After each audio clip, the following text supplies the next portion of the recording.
Hi everyone, I am Ayushi Shukla and I welcome to all on Mathematics Inquiry. So आज की इस video में हम सीखेंगे graphical method of linear programming problem. आपको exam में डायरेक्टली क्वेश्चन देखने को मिलता है कि solve this linear programming problem by graphical method. For example जैसे मैंने यहाँ पे एक क्वेश्चन लिख रखा है, इस पर हम बाद में आएंगे, पहले हम ये समझ लेते हैं कि ग्राफिकल मेथड ऑफ एलपीपी क्या होता है। तो जब भी हम किसी लीनियर प्रोग्राम प्रॉब्लम को ग्राफिकल मेथड के थ्रू सॉल्व करने जाएंगे, चार टाइप के सॉल्यूशन मिलते हैं। हमारा जो सॉल्यूशन है वो कैसा होगा, तो जब भी हम किसी लीनियर प्रोग्रामिंग प्रॉब्लम को सॉल्व करते हैं तो हमें क्या मिल सकता है, यूनिक सॉल्यूशन मिलेगा। मतलब सॉल्यूशन जब हम वैल्यू पुट ऑन करेंगे, क्या करेंगे, कैसे करेंगे, वो भी हम आपको इस एग्जाम्पल के थ्रू बिल्कुल क्लियर होने वाला है।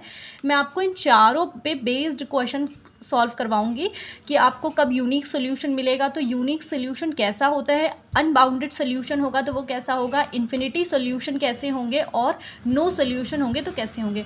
पहली चीज़ तो इनके टर्म से ही कुछ कुछ क्लियर होने वाला है। जैसे कि यूनिक सोल्यूशन होगा वहाँ पे हमें एक यूनिक वैल्यू मिलेगी, तो इसका मतलब सिंपल सा ये है, बस आप इतना समझ के चलिए। अनबाउंडेड, बाउंडेड वर्ड का मीनिंग होता है कि कोई चीज़ जो चारों तरफ से घिरी हुई है, मतलब बाउंड है कहीं से। अनबाउंडेड का मतलब है कि वो इंक्रीज होती जा रही है, तो वो हमारा हो जाएगा अनबाउंडेड सोल्यूशन। इन्फिनिटी सोल्यूशन वो सोल्यूशन होते हैं जब आपको एक से ज़्यादा सोल्यूशन मिलते हैं, मल्टीपल सोल्यूशंस मिलते हैं, एंड देन आते हैं नो सोल्यूशन, वहाँ पे कोई सोल्यूशन ही नहीं निकल रहा है, तो ऐसे वाले जो ग्राफ होंगे उनको हम बोलेंगे नो सोल्यूशन। ये सारे के सारे पॉइंटर्स जब हम प्रॉब्लम सॉल्व करेंगे, ग्राफ ड्रॉ कर लेंगे, देन हमें पता लग जाएगा कि हमें कौन सा वाले सोल्यूशन मिलने वाला है। सबसे पहले हम इस क्वेश्चन को सॉल्व कर लेते हैं। सेम टू सेम आपको एग्जाम में ऐसी ही रिप्रेजेंटेशन मिलती है क्वेश्चन की। सबसे पहले क्या करते हैं, ये जो कंस्ट्रेंट्स होते हैं इनको हम इक्वेशन की फॉर्म में कन्वर्ट कर लेते हैं। जैसे कि फॉर एग्जांपल यहाँ पे जो फर्स्ट इक्वेशन हो जाएगी, that is x1 plus x2 is equals to 400। ये जो इनइक्वालिटी वाले साइन है ये इज इक्वल्स टू में हम कन्वर्ट कर लेते हैं, that is equation number first. And then हो जाएगा हमारा 2x1 plus x2 is equals to 600। ये हो जाएगी हमारी इक्वेशन नंबर 2। क्या करना है, पहले हम इक्वेशन नंबर फर्स्ट में जाते हैं और पॉइंट्स निकालते हैं। तो यहाँ पे हम एक लिख देते हैं फ्रॉम इक्वेशन 1, यहाँ पे पुट कर देते हैं x1 इज इक्वल्स टू 0। इसमें आपको बिल्कुल भी सोचना नहीं है, simply x1 is equals to 0 put कर देना। जैसे ही आप इसमें x1 0 पुट कर देंगे, हम x2 इज इक्वल्स टू 400। और अगर यहाँ पे पॉइंट देखेंगे x1 और x2 के, तो यहाँ पे हो जाएंगे x1 हो जाएगा 0 एंड x2 हो जाएगा 0,400। हमने अब तक क्या कर रखा है, x1 को 0 पुट किया है तो हमें x2 मिल गया है, और x1, x2 के पॉइंट को हमने यहाँ पे नोट कर लिया है। फिर इक्वेशन नंबर 1 में अभी हम चल रहे हैं, अब हम इस बार x2 को 0 पुट कर देंगे। देन यहाँ पे हमें जैसे ही x2 को 0 पुट करेंगे तो आपको x1 की वैल्यू मिल जाएगी। x1 इज इक्वल्स टू हो जाएगा 400। तो इस बार जो पॉइंट हो जाएंगे, पहले x1 आता है फिर x2 आते हैं, तो x1 इज इक्वल्स टू है यहाँ पे 400 एंड x2 की वैल्यू है 0। अब हम जाते हैं इक्वेशन नंबर 2 में। जैसे इक्वेशन 2 में जाएंगे, सेम काम हमें वहाँ पे भी करना है, पुट कर देते हैं x1 इज इक्वल्स टू 0। तो फिर से हमें क्या मिल जाएगी, x2 की वैल्यू। तो यहाँ पे जैसे ही x1 की वैल्यू 0 ही 2 इंटू 0 0 और x2 इज इक्वल्स टू क्या हो जाएगा 600। तो x पॉइंट लिख देते हैं, यहाँ पे x1 पहले लिखते हैं, तो x1 है हमारा 0 और x2 है हमारा 600। अब फिर से क्या करते हैं, x2 को एक बार 0 पुट कर देते हैं, x1। अब यहाँ पे एक चीज़ का ध्यान रखना है, कैलकुलेट करना है। इस बार क्या हो रहा है, x2 को 0 पुट करें, जैसे ही x2 0 पुट करेंगे तो यहाँ से हमें मिल जाएगी वैल्यू, यहाँ पे आप साइड में कर भी सकते हैं, 2x1 इज इक्वल्स टू 600। यहाँ से क्या हो जाएगा, x1 is equals to 300। Point लिख देते हैं x1, x2। सो यहाँ पे क्या है कि x1 की वैल्यू है 300 और x2 की जो वैल्यू है दैट इज 0। तो यहाँ पे पॉइंट हमें मिल चुके हैं कि इन्हीं पॉइंट का यूज़ करके हमें ग्राफ ड्रॉ करना है। तो ग्राफ बनाने के लिए सबसे पहले आपको ये देख लेना है कि हमारे जो पॉइंट्स जो है उसकी रेंज क्या रहेगी। देखिए आपको जो पॉइंट्स मिले वो सारे 100 के टर्म्स में, मतलब 300, 600, 400। तो इतना क्लियर हो गया कि 100 से लेके 600 तक का स्केल बनाना है, उससे ज़्यादा में हमें जाना है। और हाँ, इसमें x एक्सिस y एक्सिस नहीं लेना है, क्योंकि जो हमें क्वेश्चन में गिवन था उसमें क्या है कि x1 x2 है। अगर x y में दे रखा तो तब हम जाते, जैसे कि मैंने x1 ले लिया तो ये वाला हो जाएगा हमारा x2। अब ये वाला तो ओरिजिन रहता है, तो यहाँ पे तो 0,0 रहेंगे। ओके कोऑर्डिनेट इसको कर दीजिए, ये हो जाएगा यहाँ पे 100, यहाँ पे हो जाएगा 200, यहाँ पे हो जाएगा 600।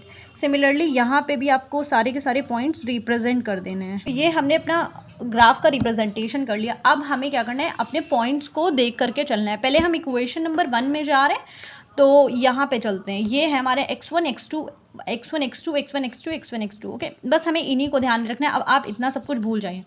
तो एक्स एक्सिस मतलब x1 जो है वो 0 है और x2 जो है वो 400 है। चलते हैं, x1 ये वाला एक्सिस है, x1 0 है मतलब यहीं पे रहना है, और x2 में जाना है 400 पे। तो यहाँ पे जाकर के एक डॉट बना देते हैं और लिख देते हैं यहाँ पे जो पॉइंट है दैट इज़ आवर 0,400 बिकॉज इस एक्सिस पे x1 0 है और जो x2 की वैल्यू है वो है हमारी यहाँ पे 400 पे। दूसरे वाले पॉइंट में क्या है कि जो x1 है वो 400 है, x2 जो है वो 0 है। तो x1 वाले एक्सिस पे आ जाइए, x1 पे 400 और x2 0 है, मतलब x2 जो है वो यहीं पे रहेगा। तो ये वाला पॉइंट हो जाएगा x1 वाला 400,0। ये हो गया।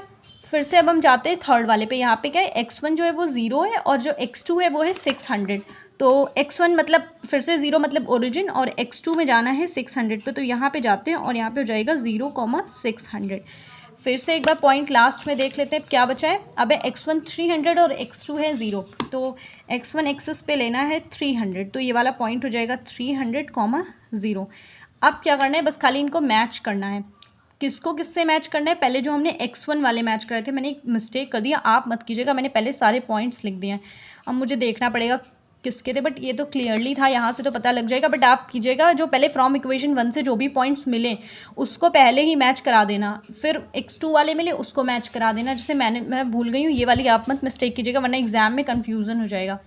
तो पहले मैं जाती हूँ x1 वाले, मतलब मुझे पता इसमें क्या था, x1 इन दोनों में 0 400 0 था, तो इसमें ये वाला और ये वाला मैच करा देते हैं। देन दूसरा वाला जो था वो 300 और 600 वाला था। अब तो मेन चीज़ आती है कि जो एरिया है वो हमें किस तरफ ड्रॉ करना है। मेन चीज़ तो यही है, ग्राफ में तब तो पता लगा पाएंगे कि सोल्यूशन कौन सा मिलेगा। जब भी ये जो इनइक्वालिटीज़ होती हैं, ये जो इनइक्वालिटीज़ मिली हैं, जब भी ये less or is equals to होती हैं, हमेशा जो एरिया होता है वो ओरिजिन के साइड में ड्रॉ होता है, मतलब अंदर की तरफ रहता है, इनसाइड द, मतलब इनसाइड कह सकते हैं या टुवर्ड्स द ओरिजिन, ये जो होगा वो करेक्ट वर्ड होगा इसको कहने के लिए। तो और जब भी ग्रेटर होती है तो एरिया जो लाइंस होती है वो बाहर की तरफ जाती है। मैं आपको सब करवाऊंगी, मतलब बाहर की तरफ इनइक्वालिटी होगी तब ग्राफ कैसा होगा, बस आपको कंटिन्यूटी बना के रखनी है। तो इसमें क्या करना है, एरिया हमारा इनसाइड रहेगा, तो मतलब ये रहेगा इनसाइड। फिर अभी हमें वो कॉमन रीज़न भी निकालना होगा ना, तो ये हो गया हमारा इनसाइड। इसका भी एरिया इनसाइड आएगा, ये भी इनसाइड रहेगा। अब एरिया हमें लेना कौन सा है, मतलब ऐसे तो ये पूरा ही जो एरिया है वो ले लेना है, ऐसा नहीं होता, हमें हमेशा कॉमन एरिया लेना है, मतलब जो दोनों लाइंस में कॉमन हो। अब आपको इतना तो क्लियर है, इसका भी एरिया जो बाहर वाली, इसका भी एरिया अंदर है और इसका तो सारा का सारा अंदर ही है, सर डार्क शेड से कर दिया है। So this is the common area. ये वाला एरिया, जब भी मैं एरिया लेना होता है वो कॉमन एरिया होता है। ये जो एक्स्ट्रा वाला है इसको मैं इरेज कर देती हूँ। सो ये हो गया आपका पूरा कॉमन एरिया, ठीक है, थोड़ा सा इरेज हो गया। अब इस वाले के पॉइंट हमें निकालने हैं। तो ये पॉइंट कब आया था, जब ये दोनों लाइन एक दूसरे को टच कर रही थी, दोनों लाइन इन द सेंस। अब आपको हमें ये इक्वेशन सॉल्व करनी है। तो यहाँ से जब x2 से x2 माइनस हो जाएगा, 2x1 में से x1 जाएगा तो यहाँ पे हो जाएगा x1 इज इक्वल्स टू 600 में से 400 जाएगा तो बच जाएगा 200। अब x1 200 है, यहाँ पे रख दीजिए, पुट इन 1 कर दीजिए। मैं लिख नहीं रही हूँ, मैं आपको ओरली करके बता रही हूँ। जैसे x1 को यहाँ पे 200 रखेंगे तो x2 में x2 इज इक्वल्स टू 400, ये इधर जा करके सब्ट्रैक्ट हो जाएगा, x2 की जो वैल्यू मिल जाएगी वो 200 मिल जाएगी। तो मतलब x1, x2 की वैल्यू है वो 200 है। यहाँ पे इस वाले पॉइंट पे ला करके आप रख दीजिए। ये हमारा ग्राफ कंप्लीट हो गया है। Maximise z is equals to 2x1 plus 3x2। तो सबसे पहले हम इन पॉइंट्स को नाम दे दीजिए आप, चाहिए ये 0 था, ये वाला पॉइंट जो 300 मतलब ये वाला पॉइंट ये हो जाएगा a, क्योंकि ये हम नहीं ले रहे हैं, इसका हमें ज़रूरत नहीं है। ये a वाला पॉइंट हो गया, ये b पॉइंट हो गया और ये वाला पॉइंट हो गया c पॉइंट। तो सबसे पहले हम यहाँ पे लिख देते हैं हमें कौन से पॉइंट पे चेक करना है। पहले तो हम ओरिजिन पे चेक करते हैं 0,0 पे। तो यहाँ पे जो मैक्सिमाइज z हो जाएगा, जब x1 में 0 पुट करेंगे, x2 में 0, तो यहाँ पे 0 ही मिल जाना है। अब a पे चेक करते हैं, a के पॉइंट क्या है 300,0, और यहाँ पे जो हमारा मैक्सिमाइज z हो जाएगा वो हो जाएगा 2 इंटू x1 है यहाँ पे 300 प्लस 3 इंटू x2 है यहाँ पे 0, तो 3 2 ज़ा 600, तो यहाँ पे वैल्यू आ जाएगी 600। अब हमें चेक करना है b पे, कॉमन रीज़न में ही जाना है, अननेसेसरी इधर उधर आपको घूमने की ज़रूरत नहीं है। बस एक बार ग्राफ को समझ लीजिए और रीज़न निकालना सीख लीजिए कि रीज़न कैसे फाइंड करते हैं, it will help you a lot. 2 into x1 की वैल्यू है यहाँ पे 200 प्लस 3 इंटू 200, सो यहाँ पे हो जाएगा 2 2 ज़ा 4 और 3 2 ज़ा 6, मतलब वी विल गेट 1000। अब आते हैं सी वाले पे, तो सी वाले पे क्या हो जाएगा, 0, C के पॉइंट ये लिखे हुए हैं 0, 400 टू इंटू ज़ीरो, ये है objective function, 2 into zero plus 3 into 400, ये तो ज़ीरो रह गया, ये 4 3 ज़ा 1200। अब देखिए कि आपको कितने सोल्यूशन मिले, 0 मिला है, फिर यहाँ 600 मिला है, फिर यहाँ 1000 मिला है और यहाँ पे मिला है 1200। यूनिक सोल्यूशन मिले कि नहीं मिले हैं? जब हमें अलग अलग सोल्यूशंस मिलते हैं तो वो सारे यूनिक वैल्यूज़ हैं, मतलब कोई भी वैल्यू क्या है वो रिपीटिंग नहीं है। और मैक्सिमाइज जेड, मैक्सिमाइज का मतलब है वो वैल्यू पिक करो जो सब में मैक्सिमम हो, ये तो छोटी है, ये भी छोटी है, ये भी छोटी है, तो मैक्सिमाइज जेड की वैल्यू क्या हो गई, वो है ये। और इसका आंसर कैसे लिखते हैं एग्जाम में वो मैं सिखा देती हूँ। सो मैं आपको जो बाकी के सोल्यूशन है वो मैं आपको नेक्स्ट वीडियो में 1 बाय 1 करके दूंगी। सो आई होप आपको इस वीडियो से कुछ सीखने को मिला होगा। So till then take care everyone, मिलते हैं नेक्स्ट वीडियो में।